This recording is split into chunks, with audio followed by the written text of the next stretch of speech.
right, thanks, Brian. Well, this next subject is personal for me. So many of you reached out to me and my husband after we lost our sons in April, and one of those groups was Bereaved Parents of Madison. Claire Mateka is here from that group. Thanks for being here, Claire.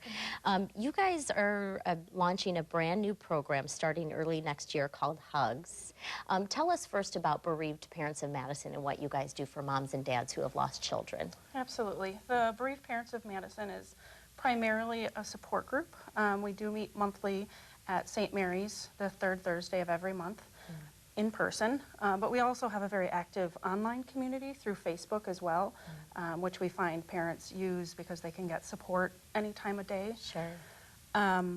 We also offer lots of different events for moms and dads specifically, so that they can be with other people who understand what they're going through and not have to explain, you know, maybe why they're having an off day. Sure.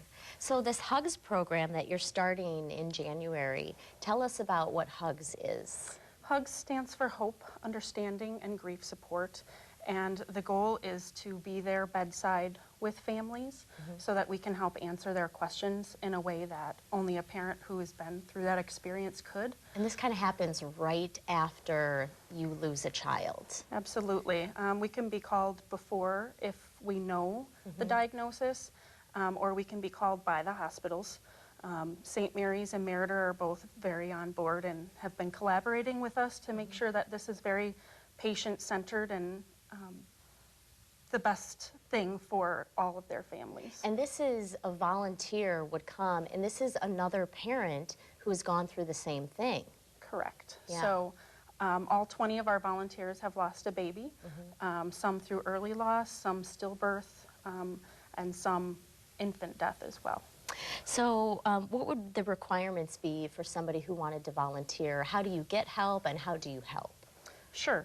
Our volunteers have to be at least 2 years since their most recent loss. They cannot be expecting. That would be very traumatic for families. And we do have a training program that we've established that includes some training directly from the hospitals on their bereavement protocol, but we've also tailored it directly towards our peer support program, and that'll be coming up very soon. So why is this so important? I mean, I know the answer, but for somebody who hasn't gone through this, who you know, doesn't really understand why it would be important. You and I know, but how do you explain that?